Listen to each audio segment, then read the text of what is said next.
தம்பி, ஏற்கனவே உள்ள வாழைய சாகுபடி பண்ணி முடிச்சுக்கிட்டு இப்போ அதுக்கு அடுத்தது புதுசா நீ வாழை சாகுபடி இன்னொரு வயல்ல போடணும்னு சொன்ன. நீ அதை போட்டியா? அது எப்படி பராமரிக்கிற? அதை பத்தி எதுவுமே சொல்லலையேப்பா. இப்பந்தாக்கா அறுவடை முடிஞ்சிட்டு திரும்பவும் அதே பகுதியில் வந்து வாழை சாகுபடி செய்தாச்சாக்கா. ஏன்னா இன்னைக்கு கிட்டத்தட்ட ஒரு 9 மாசம் வந்து நம்ம காத்திருக்கணும்க்கா அந்த ஏத்தன் வாழையை பொறுத்தவரை பார்க்கப்போம். தம்பி, கன்று வச்சதுக்கு பிறகு அந்த கன்று வளர்ந்து வர்றது வரைக்கும் போதிய சூரிய இடைவெளி அதெல்லாம் கிடைக்கும். அப்போ நீ வாழையை மட்டும் நீ வச்சிருந்தா உனக்கு என்னப்பா லாபம் கிடைக்கும்? அதுக்கு கூடவே ஊடு பயிரா சில பல காய்கறிகளை போட்டா உனக்கு அது வளர்ந்து அது அறுவடை முடியக்கூடிய நேரத்துல இந்த வாழையும் வளர்ந்து வருமே. என்னக்கா சொல்றீங்க? இப்ப வந்து வாழை நட்டாச்சு, அதுக்கடையில வந்து ஊடு பயிர் சாகுபடி செய்யறேன்னு சொல்றீங்க. இப்ப அதுல ஊடு பயிர் சாகுபடி செய்யும்போது இதுல உள்ள அந்த பூச்சிகள் வந்து அந்த வாழைக்கு தாக்குதல் ஏற்படுத்தும் இல்லையாக்கா? அதெல்லாம் ஏற்படுத்த தம்பி.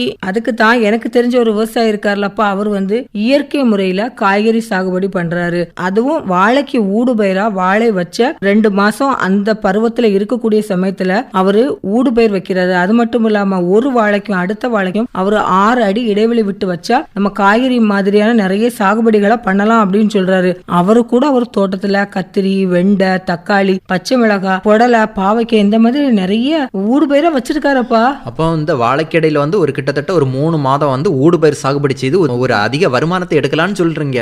ஆமாப்பா, 4 மாதம் வரைக்கும் பண்ணலாம்னு சொல்றாரு. சில காய்கறி எல்லாம் 3 மாசத்தோட முடிஞ்சிரும். சில காய்கறிகள் 4 மாசம் வரைக்கும் பலன் தரும்னு சொல்றாரு. அது வரைக்கும் நாம காய்கறி சாகுபடி பண்ணலாம்ப்பா. இந்த 4 மாசம் முடியக்கூடிய சமயத்துல உனக்கு வாழையும் ஒரு பருவம் வளர்ந்து வருமே, உனக்கு அடுத்த சாகுபடி பண்றதுக்கும் சரியா இருக்கும்லப்பா. சரியக்கா, இந்த மாதிரி வாழைக்கடையில ஊடு பயிர் சாகுபடி செய்யற விவசாயிகளை வந்து போய் பார்க்கணக்கா. உங்களுக்கு தெரிஞ்ச விவசாயிகள் யாராவது இருக்காங்களாக்கா? ஆமா தம்பி, எனக்கு தெரிஞ்ச ஒரு விவசாயி இருக்காரு. அவரு யாருன்னா ராஜகமங்கலத்தை சேர்ந்த எஸ் கணேசன் அப்படின்னு சொல்லக்கூடியவர் தான்ப்பா அந்த விவசாயி. அவரு இந்த மாதிரி வாழைக்கு ஊடு பயிராட்டு காய்கறி சாகுபடி பண்ணி அவரு ஓரளவுக்கு வருமானத்தை பாக்குறாருப்பா. வாழை விவசாயம் நம்மள வாழ வைக்கக்கூடிய விவசாயம். அது மட்டும் இல்லாம அதுல காய்கறி சாகுபடியும் இடையில அந்த கன்றி பருவத்துல இருக்கும்போது போடலாம்னு சொல்றாரு. கண்டிப்பா இன்னைக்கு இரவு 7:30 மணிக்கு உழவர் உலகம் கேப்பியா? இப்படி கண்டிப்பா இந்த நிகழ்ச்சியை கேட்டுட்டு அடுத்த பருவத்துக்கு வாழைக்கடையில வந்து ஊடு பயிர் சாகுபடி செய்யறாக்கா. கண்டிப்பா செய் தம்பி. சரியா. வணக்கம் சார். வணக்கம். நான் கதர் கிராம தொழில் வாரியத்தில் கதர் ஆய்வாளராக 32 ஆண்டுகளும் பணியாற்றி தற்போது ஓய்வு பெற்று 7 ஆண்டுகள் கடந்துள்ளது. இந்த 7 ஆண்டுகளில் நான் செவ்வாழை மற்றும் காய்கறிகள் எல்லாம் பயிரிட்டு இயற்கை விவசாயம் செய்து வருகிறேன். பொதுமக்களுக்கும் சரி எனக்கும் வீட்டுக்கும் அதுக்கு தேவைப்படுவதால் இயற்கை விவசாயத்தில் கொஞ்சம் ஆர்வமாக இருந்து இயற்கை உரங்களை பயன்படுத்தி காய்கறி மற்றும் வாழையெல்லாம் பயிரிட்டு வருகிறேன். இப்போ நீங்க சொன்னீங்க நான் இயற்கை விவசாய முறையில பண்ணிட்டு இருக்கேன்னு சொன்னீங்க. இப்போ நீங்க வந்து விவசாயம் வந்து அந்த காலத்துல உங்க குடும்பமே பாரம்பரியமா விவசாய குடும்பம் தானே? அதுல இருந்து தான் நீங்களும் விவசாயம் பண்ணிட்டு இருந்தீங்களா? அந்த வேலை பார்த்த சமயத்திலயும் விவசாயத்தை விடாம பண்ணிட்டு இருந்தீங்களா? எப்படி? இல்லை, எனக்கு இயற்கை விவசாயத்தில் வாழையெல்லாம் போடணும்னு சொல்லி ஒரு மனசுலேயே உண்டு. அப்பா முன்னால் கடை வியாபாரம் தான் பண்ணியிருந்தாங்க. வயலெல்லாம் உண்டு. வயலெல்லாம் இப்போ அழிஞ்சி எல்லாம் தென்னை மரம் வச்சுட்டாங்க. அதிலிருந்து எனக்கு ஆக்சுவலாக உண்மையிலேயே ஒரு விவசாயத்தில் ஒரு ஆர்வம் உண்டு. அதனால் நான் பணியில் இருந்த போதும் வாழை அப்பமே கொஞ்சம் கொஞ்சம் போட்டிருந்தேன். இப்போ ரிட்டையர்ட் ஆன பிறகு நேரம் கிடைக்கிறதுனால ஒரு ஏக்கரில் வாழை மற்ற அந்த காய்கறி எல்லாம் போட்டு பயிரிட்டு வருது. விவசாயம் பண்ண ஆரம்பிச்சு எத்தனை வருடம் ஆகுது? இப்போ ஒரு 7 வருஷம் ஆகும். 7 வருஷமா விவசாயம் பண்ணிட்டு இருக்கேன். எத்தனை ஏக்கர்ல பண்ணிட்டு இருக்கீங்க? 1 ஏக்கர் 20 சென்ட்ல பண்ணிட்டு இருக்கேன். காய்கறி சாகுபடியெல்லாம் நான் பண்ணுவேன் அப்படின்னு சொன்னீங்க. என்னென்ன காய்கறி எல்லாம் வச்சிருக்கீங்க, அதை பற்றி சொல்லுங்க. நான் வந்து கத்திரி, வெண்டை, தக்காளி, பாகல், புள்ள செடியும். இது வந்து லகுவா இருக்கும். அதனால இந்த மாதிரி காய்கறிகளை தான் பண்றேன். வீட்டுக்கும் தேவைப்படும்ல, அதனால கத்திரி, வெண்டை, மிளகாய் இதெல்லாம் பண்ணுறேன். நீங்க காய்கறி சாகுபடி பண்ணிட்டு இருக்கேன்னு சொன்னீங்க. இப்போ இந்த காய்கறி சாகுபடி பண்றதுக்கு நமக்கு சீசன் நுட்பங்கள் அந்த மாதிரி ஏதாவது இருக்குதா? சீசன் மாதிரி இதில் எப்பவுமே நம்ம பண்ணலாம். அந்த பூச்சி தாக்குதல் இருக்கும். அதனால இந்த பஞ்சகோபியம் நானே தயார் பண்ணி அந்த பூச்சிகளுக்கெல்லாம் பாகல் செடிக்கெல்லாம் நிறைய பூச்சி தாக்குதல் இருக்கும். வெண்டைக்கும் அது மாதிரி தான். மூட்டைப்படி அந்த மாதிரி பொடிகளை போட்டாலும் பஞ்சகோபியம் போட்டால் கொஞ்சம் அது எஃபெக்டிவாக இருக்குது. அதனால நிறைய பூச்சி தொல்லை கொஞ்சம் குறையுது. இப்போ நீங்க சொன்னீங்க நான் இயற்கை முறையில தான் நான் வந்து விவசாயம் பண்றேன்னு. இப்போ காய்கறி சாகுபடியை பொறுத்தளவுல அதுக்கு வந்து உரங்கள்லாம் எப்படி கொடுக்கணும், அது எத்தனை மாத கால பயிர், அது எப்படி பராமரிக்கிறீங்க, அதை பத்தி சொல்லுங்க. இது தக்காளி, வெண்டை இதெல்லாம் ஒரு விதை போட்டு ஒரு 20 நாள்லேயே தனியாக அந்த கன்றுகளை பிரித்து தனித்தனி ஒரு 1.5 அடி அளவில் மண்ணை வந்து நல்லா பதப்படுத்தி தனித்தனி குழியாக வச்சு உரம் விட்டு கொஞ்சம் பயிரிட்டால் போதும். அது ஒரு வெண்டையெல்லாம் 4 மாதம் வரை நிற்கும். மிளகும் 4 மாதம் வரை பலன் தந்துக்கிட்டே இருக்கும். தக்காளியெல்லாம் 2 மாதத்துலேயே காய்ச்சி முடிஞ்சிடும். அது மாதிரி பாகலும் புடலையும் ஒரு 4 மாதம் வரை பலன் தந்துகிட்டே இருக்கும். அதனால நல்ல லாபமும் கிடைக்கும். நீங்க வந்து இந்த காய்கறி செடியெல்லாம் எத்தனை சென்ட்ல வச்சிருக்கீங்க? அது இந்த மரங்களில் கொஞ்சம் வெளி நல்ல சூரிய ஒளி படும் இடத்துல தான் வைக்கணும். இல்லாமல் சூரிய ஒளி முக்கியமாக இருக்குது. நிழல் பக்கத்துல எல்லாம் போட்டால் அது வந்து அந்த செடிகள் வந்து ரொம்ப கூர்ப்பாக வளரல. வெயில் படும் இடத்துல வைக்கிறது தான் நல்ல செழிப்பாக வளர்ந்து நல்ல பலன் தருது. நீங்க இப்போ ஊடு பயிரா தான் வச்சிருக்கீங்களா? ஆமாம், உடுப்பயிராக கொஞ்சம் கலந்து மரம் இல்லாத இடத்துல பார்த்து பயிரிட்டு. தென்னைக்கா வாழைக்கா இடையிலையா? வாழைக்கு இடையிலையும் வச்சிருக்கீங்க. ஆமாம். இப்ப வாழை வந்து போதுமான அளவுக்கு இடைவெளி விட்டு தான் வச்சிருக்கீங்க. ஆமாம், ஒரு 4 அடி 5 அடி இடைவெளி விட்டு தான் தனியாக நல்ல வெளிப்படும் சூரிய வெளிப்படும் இடத்துல தான் வச்சு பயிரிட்டு வருது. இப்போ வாழை வந்து இப்ப சின்ன கன்றுகளா தான் நிக்குதா இல்லைன்னா கொஞ்சம் வளர்ந்த மரங்களா இருக்கா? இப்போ கன்றுகளாக தான் இருக்கு. அதனால உங்களுக்கு அதெல்லாம் காய்கறி செடி போடுறதுக்கு கிடைக்கும். ஆமாம், காய்கறி செடியும் வாழையும் நீங்க வந்து ஊடு பயிரா வச்சிருக்கேன் அப்படின்னு சொல்லி சொன்னீங்க. இந்த வாழை வந்து என்னென்ன வாழையெல்லாம் வச்சிருக்கீங்க? செவ்வாழையெல்லாம் 6 அடிக்கு ஒரு வாழை தான் வைக்கும். அதனால இடைவெளி கொஞ்சம் இருக்கும். அது வளர்ந்தாச்சுன்னா வளர்றதுக்கு முன்னாலே இதை காய்கறி ஒரு 4 மாதத்துலேயே பலன் தரனால அது பிறகு அதை அழைச்சிடுவோம். ஒரு வருடம் வரைக்கும் நமக்கு வந்து வாழைகள்லாம் நமக்கு பலன் தரும். அதாவது ஒரு வருடம் பயிர், அது 10 மாதத்துல இருந்து ஒரு வருடம் வரைக்கும் நம்ம ஒவ்வொரு வாழையினுடைய வகையை பொறுத்து நமக்கு இருக்கும். அப்போ நீங்க வந்து முதல்ல கன்று நட்டதுல இருந்து ஒரு 4 மாசம் வரைக்கும் போட்டா போருமா? அதுக்கு பிறகு காய்கறி செடி ரெண்டாவது போட முடியாதா? அது பிறகு ஒரு 6 மாதம் நம்ம இடைவெளி விட்டு தான் அந்த தொடர்ந்து பண்ணுனா அந்த மண் வந்து உரம் எல்லாம் சரியா கிடைக்காது. அதனால கொஞ்சம் இடைவெளி விட்டு தான் பண்றது. ஒரே ஒரு தடவை வாழை நடும்போது அதுக்கு ஊடு பயிரா போட்டுக்கிட்டு அதுக்கு பிறகு வாழை சாகுபடி முடிஞ்ச பிறகு ரெண்டாவது போடுவீங்க. ரெண்டாவது ஆமா, இடைவெளி விட்டு தான் போடுது. இப்போ 1 ஏக்கர் 20 சென்ட்ல நான் பயிர் செய்யறேன்னு சொன்னீங்க. என்னென்ன பயிர் செய்றீங்க? கத்திரி, வெண்டை, மிளகாய், தக்காளி, பாகல் செடி. வாழை வந்து செவ்வாழை, மட்டி, ரசகதிலி இந்த 3 வச்சிருக்கு. அதுக்கு ஊடு பயிரா அந்த காய்கறி செடிகளை. சரி, இப்போ நீங்க சொன்னீங்க இந்த செவ்வாழை, மட்டி, இந்த மாதிரி ரசகதலி, இந்த வாழையெல்லாம் வச்சிருக்கேன்னு சொன்னீங்க. இப்போ பராமரிக்கிறது வந்து காய்கறி செடிக்கு மட்டும் பராமரிப்பு கொடுத்தா போருமா? அந்த பராமரிப்பே நமக்கு வந்து வாழைக்கும் போதுமா? இல்லைன்னா வாழைக்கு கொடுக்கக்கூடிய பராமரிப்புல இந்த ஊடு பயிர் காய்கறி செடிகள்லாம் வளருமா? காய்கறி செடிக்கு 2 நாளைக்கு ஒருக்கா தண்ணி விடணும். வாழைக்கு ஒரு 4 நாளைக்கு ஒருக்கா 5 நாளைக்கு ஒருக்கா விட்டா போதும். ஊடு பயிர் போட்டா 2 நாளைக்கு ஒருக்கா தண்ணி கொடுக்கணும். சரி, உரங்கள்லாம் எப்படி கொடுக்குறீங்க? என்னென்ன உரங்கள் கொடுக்குறீங்க? உரம் வந்து நம்ம திருநெல்வேலி மாவட்டத்திலிருந்து ஆட்டாம்பளுக்கு இந்த மாட்டு சாணி எல்லாம் கொண்டு வந்து இங்கே உள்ள உரம் கொஞ்சம் உப்பு சத்து உள்ளதா இருக்கு. அங்கே அது இந்த இதுக்கு மண்ணுக்கு கரெக்டாக இருக்கும், நல்ல சத்தா இருக்கு. இங்கே உள்ள நம்ம கன்னியாகுமரி மாவட்ட இதுகளை விட அந்த திருநெல்வேலி மாவட்டம் ஏதோ உப்பு சத்து இருக்கனால கொஞ்சம் நல்ல செழிப்பா வளருது. செடிகள் இதை தவிர வேற என்னெல்லாம் உரம் கொடுக்குறீங்க? அப்புறம் அது நுண்ணுயிர் அசோஸ் பயிரெல்லாம், அப்புறம் மண்புழு உரமும் ஒரு மாசத்துக்கு இருக்கா போட்டுட்டு வரோம். அப்போ செடி நல்லா செழிப்பா வளருது. மண்புழு உரம் நீங்களாவே தயாரிக்கீங்களா இல்லைன்னா வெளியில இருந்து வாங்கி தான் போடுறீங்களா? வெளியில இருந்து வாங்கி தான். இப்போ இந்த உரங்கள் எல்லாம் நீங்க போட்டு இந்த காய்கறி செடியை உங்களுக்கு வளர வைக்கும் போது, காய்கறி அறுவடை பண்ணிட்டு இந்த காய்கறி நீங்க கொடுக்கும் போது இதனுடைய விலை வந்து உங்களுக்கு அதிகமா கிடைக்குமா? அது இயற்கையில விளைஞ்சதான் அப்படின்னு சொல்லிட்டு இந்த காய்கறிக்குன்னு விலை வந்து உங்களால் நிர்ணயம் பண்ண முடியுமா? நிர்ணயம் பண்ண முடியாது. கடையில் நம்ம இயற்கை காய்கறின்னு வழக்கமாக கொடுக்குறதுனால அவங்க கொஞ்சம் சொல்லி நமக்கு கொஞ்சம் கூடவே சந்தையில விட தெரிஞ்ச காய்கறி கடை இருக்கு, அதில் வந்து கொஞ்சம் கூட்டி தருவாங்க, கூடுதலாகவே தருவாங்க. அந்த மார்க்கெட்டிங் வந்து உங்களுக்கு வந்து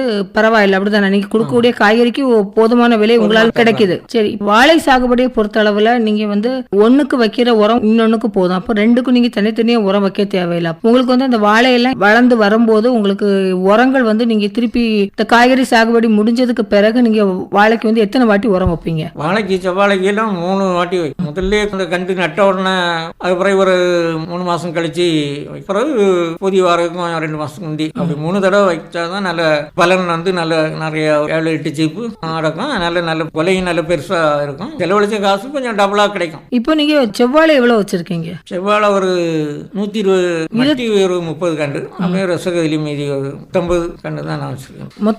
எத்தனை சென்ட்ல வாழை வச்சிருக்கீங்க? 1 ஏக்கர் 20 சென்ட்ல மொத்தம் ஒரு 60 சென்ட் போல தான் ஊடு பயிரா தான் வச்சிருக்கனால ரொம்ப நான் சூரிய ஒளிப்பாடு இடத்துல தான் வச்சிருக்கேன். இது தவிர மிச்சோல சென்ட்ல என்ன பண்ணிருக்கீங்க? மிச்சோல தான் பெரிய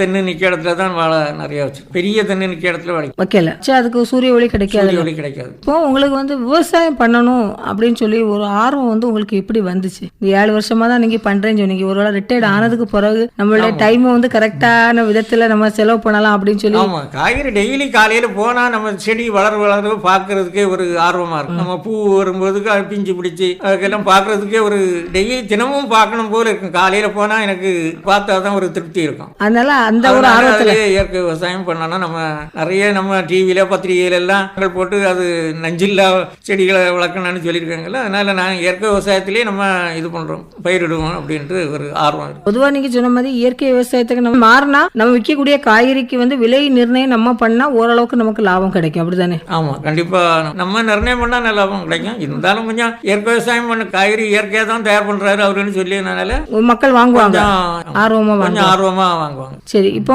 நீங்க சொன்னீங்க நான் வந்து இந்த வாழைக்கு இந்த 3 தடவை நான் கவனிப்பு முறைகள் கொடுக்கணும்னு சொன்னீங்க. இப்போ ஒரு வாழை வந்து நம்ம விவசாயம் பண்ணும்போது ஒரு கன்று நம்ம நடும்போது அதுக்கு கூட ஊடு பயிர் ஏதாவது வைக்கணும் அப்படின்னு நினைச்சா அந்த வாழையை எத்தனை அடி இடைவெளி விட்டு நம்ம நடணும்? அது எவ்வளவு நாள் வரைக்கும் நம்ம இந்த ஊடு பயிர்லாம் வைக்கலாம்? ஒரு வாழைக்கு ஒரு 6 அடி இடைவெளி இருந்தா நல்லா இருக்கும். அதுக்கிடையில இந்த ஒரு 3 அடி கேப்ல இந்த காய்கறி செடிகளை வச்சா 4 மாசம் வர 4 மாசத்துக்குள்ள செடிகளை இது பண்ணிடுவாங்க. வேணா இந்த செவ்வாழையெல்லாம் ஒரு 4 மாசம் ஒரு அரை திரண்டு வரும்போது பட்டம் போடுன்னு சொல்லி மூடெல்லாம் கொஞ்சம் விரிக்கும். அப்போ இந்த செடிகள் இருந்தா இடைஞ்சலா இருக்கும். அதனால ஒரு 4 மாசத்துக்குள்ள காய்கறி பலன் தந்து முடிச்சுக்கிற மாதிரி பார்த்துக்கணும். அப்பதான் உங்களுக்கு அந்த வாழைக்கு போதுமான இடைவெளி கிடைக்கும். ஆமா, செவ்வாழை வேரெல்லாம் ஒரு 6 அடி வர இது வேரெல்லாம் பறந்து கிடக்கும். அதனால நம்ம ஒரு 6 அடி கேப் போட்டு ஒரு 4 அடி பட்டம் போடச்சுல அது பிரயோஜனமா இருக்கும். செவ்வாழை நான் நட்டிருக்கேன் அப்படின்னு சொன்னீங்க. அது கூடவே தென்னை மரங்களும் இளம் கன்றா நிக்கக்கூடிய தென்னங்கன்றுகளுக்கு பக்கத்துல தான் நான் ஊடு பயிர வாழையும் வச்சிருக்கேன் அப்படின்னு சொன்னீங்க. இப்போ இந்த கன்றுகள்லாம் எங்க இருந்து வாங்குறீங்க நீங்க? வாழை கன்றுகள்லாம் வாழைக்கன்றுகள்லாம் நல்ல புதுசா, அதாவது தோட்டம் போட்டிருக்கவங்கள்ட்ட தான் வாங்குது. அது முதல் பயிரிடுவங்கள்ட்ட தான் வாங்குவோம்.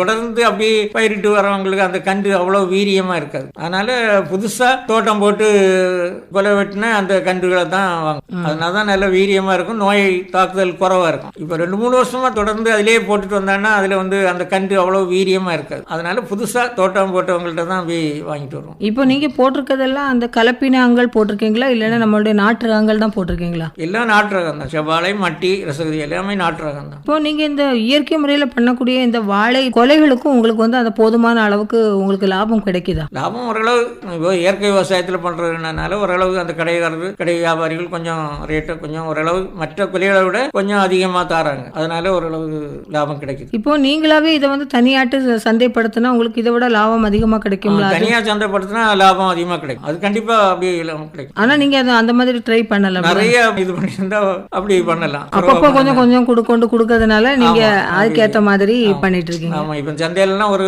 டெம்போ ஏற்றிட்டு போனா நல்ல அது அவர் வந்து இயற்கை விவசாயம் தான் பண்ணுவாருன்னு ஒரு இது பண்ணுனா சந்தையில நல்ல மதிப்பு இருக்கும். ஆனா நீங்க அப்பப்போ கொலை வெட்டி கொடுக்கறதுனால உங்களுக்கு வந்து எப்பவுமே கொஞ்சம் தெரிஞ்ச கடையில கொடுக்கறதுனால அவங்களுக்கு கொஞ்சம் நல்ல ஓரளவு விலை வச்சு தருவாங்க. அந்த சுவை அதனுடைய தன்மைகள் எல்லாம் பார்க்கும்போது அவங்களுக்கு தெரியும். கண்டிப்பா தெரியும். இயற்கை விவசாயம் பண்ணா அந்த பழம் அது ருசியா இருக்கும். நீங்க கடந்த 7 வருஷமா நான் பண்ணிட்டு இருக்கேன்னு சொன்னீங்க. இந்த 7 வருஷத்துல உங்களுக்கு வந்து அந்த விவசாயம் வந்து ஒரு லாபகரமான ஒரு தொழிலா இருக்குதா? சொந்தமா நானே வேலை செய்யறதுனால கொஞ்சம் கடினமான வேலைகளுக்கு தான் நான் ஆள் வச்சிருப்பேன். மற்றபடி தண்ணி பாய்க்கிறது, ஒரு அரை வாழை வந்த உடனே நம்ம குண்டெல்லாம் இருக்குது, நானே பண்றதுனால எனக்கு ஓரளவு லாபம் கிடைக்குது. அதனால உங்களுக்கு பிரச்சனை இல்லாம போகுது. இப்ப நீங்க சொன்னீங்க நான் வந்து இந்த இயற்கை விவசாயம் தான் பண்றேன்னு. இப்போ நீங்க இயற்கை விவசாயம் பண்ணணும் அப்படிங்கிற ஒரு ஆர்வம் வந்து உங்களுக்கு எப்படி வந்துச்சு? நிறைய அந்த பத்திரிகைகள்லயும் விஞ்ஞானிகள்லாம் அப்படி இந்த கட்டுரைகள்லாம் எழுதுறது நான் படிச்சு பார்த்திருக்கேன். அதனால இயற்கை விவசாயம் தான் பண்ணணும், எதிர்கால தந்ததியினருக்கு கொஞ்சம் நஞ்சில்லா உணவா கொடுக்கணும் அப்படின்னு ஒரு ஆர்வத்துல தான் அப்படி இயற்கை விவசாயம் பண்ணிட்டு இருக்கு. இப்போ நீங்க உங்க இடத்தை பொறுத்தளவுல நீங்க மட்டும்தான் இயற்கை விவசாயம் பண்றீங்களா, இல்லைன்னா உங்களை பார்த்து உங்க சுற்று வட்டாரத்துல மற்றவங்களும் இந்த மாதிரி இயற்கை விவசாயம் பண்றதுக்கு மாறிட்டாங்களா? இயற்கை விவசாயம் கொஞ்சம் கொஞ்சம் தான் மாறிட்டு வராங்க. இல்லாம வேற தோட்டத்துல பயிரிடுறவங்க எல்லாம் அவங்க லாப நோக்கத்தோட தான் செயல்படுறாங்க. அதனால வந்து அவங்க ரசாயன உரம் எல்லாம் போடத்தான் செய்யறாங்க. ஒரு சிலர் வந்து இயற்கை விவசாயத்தை பண்றாங்க சொந்தமா. லாப நோக்கத்தோட நிறைய பண்ற சில விவசாயிகள் எல்லாம் கொஞ்சம் கம்மியல் அந்த நம்ம ரசாயன உரங்களை பயன்படுத்துறாங்க. இப்போ நீங்க வந்து இந்த இயற்கை விவசாயம் பண்றதுக்கு வேற எங்கேயாவது பயிற்சிகள் அந்த மாதிரி எடுத்து தான் பண்றீங்களா? பத்திரிகைகள் மூலம் படிச்சு தான் நான் இது பண்றேன். வேளாண்மை மூலமா நான் இன்னும் பயிற்சி எதுவும் எடுக்கல. நீங்களாவே தெரிஞ்சு வேற மேகசின்ல படிச்சு எடுத்து அதுல கிடைச்ச நாலேஜ் வச்சு தான் நீங்க பண்ணிட்டு இருக்கீங்க? ஆமா, சொந்தமா அப்படிதான் பண்ணிட்டு இருக்கேன். பஞ்சகவியால நீங்களாவே தயார் பண்ணிடுவீங்களா? ஆமா ஆமா. அது எப்படி தயார் பண்ணுவீங்க? ஒரு பெரிய பானையில கொஞ்சம் சாணத்தை எடுத்து தண்ணி எல்லாம் ஊற்றி வச்சுட்டு தயிர், அப்புறம் இந்த வேப்ப வேலை எல்லாம் போட்டு ஒரு 15 நாள் கட்டி அப்படியே ஊற வச்சிரும். அதுக்கப்புறம் அது ஈஸ்ட் ஃபார்ம் ஆகி அப்படி தண்ணி மாதிரி ஆயிரும். தண்ணி நுரையெல்லாம் வந்து அப்படியே செடிகளுக்கு வெண்டை செடியெல்லாம் நிறைய அதனால பாதிக்கும், பூச்சி பூச்சி தாக்குதல்னால. அத மாதிரி பாகல் செடி, கத்தரி இதுகளுக்கெல்லாம் அந்த வேப்பமலை போடுறதுனால அது. இப்போ நீங்க வந்து வாழைக்கு ஊடுபயிர காய்கறி செடி போடும்போது காய்கறி செடியில இருக்கக்கூடிய இந்த பூச்சி தாக்குதல் வந்து வாழைக்கு வரதுக்கான வாய்ப்பு இருக்கா? வாழைக்கு வந்து அந்த கூன் வண்டு, அந்த தண்டு துளைப்பான்னு சொல்லி ஒரு அதுதான் வாழையை தாக்கும். அதனால இந்த இது வந்து பூச்சி, சாதாரண பூச்சிகள் தான் காய்கறி செடியெல்லாம் தாக்குது.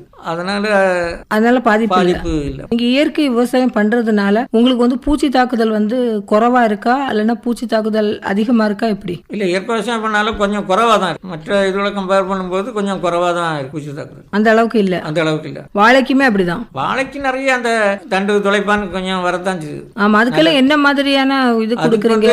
மானோக்ரோட்டோமஸ் அதை வந்து ஒரு லிட்டர்ல ஒரு 100 மில்லி ஊற்றி அப்படியே நம்ம சிரிஞ்சு வச்சு ஸ்ப்ரே பண்ணி விட்டுருது. அப்படின்னா அந்த வண்டு எல்லாம் அழிஞ்சு போகுது. தண்டு துளைப்பான் மட்டும் தான் இருக்கா? வேற என்ன மாதிரி நோய் தாக்குதல் மட்டும் தான் நான் பார்த்ததுல இருக்கு, உங்க தோட்டத்துல இருக்கு. மத்தபடி நீங்க வாழையெல்லாம் வச்சிருக்கிறதுனால இது வரைக்கும் வேளாண் அறிவியல் நிலையத்திலேயோ ஆலோசனைகள் அந்த மாதிரி எதுவும் கேட்டது இல்லையா? உதவி வேளாண்மை அலுவலர்கள் சில நேரத்தில் வருவாங்க. நான் யாரையும் இன்னும் பார்க்கல. நீங்களாவே தான் பண்ணிட்டு நாங்களே தான் பண்ணிட்டு பெரிய நம்மளோட சக தோட்டம் இருக்காங்களா, தோட்டம் வச்சிருக்கவங்கள்ட்டையும் கேட்டு அப்படியே படிச்சுக்கோங்க. உண்மையிலே உங்களுடைய அனுபவத்தை குமரி பண்புல நிறைய பேர் கேட்டுட்டு இருப்பாங்க. கண்டிப்பா அது பயனுள்ள வகையில் அமையும் அப்படிங்கிற நம்பிக்கையோடு இன்னைக்கு உங்ககிட்ட இருந்து விடைபெற்றுக் கொள்கிறோம். ரொம்ப நன்றி. நன்றி, வணக்கம். இதுவரை வாழையும் காய்கறி சாகுபடியும் நேர்முகம் கேட்டீர்கள். நேர்முகத்தில் பங்கேற்றவர் ராஜக்கமங்கலம் எஸ். கணேசன் அவர்கள். உடன் உரையாடியவர் ரதி அருண்குமார்.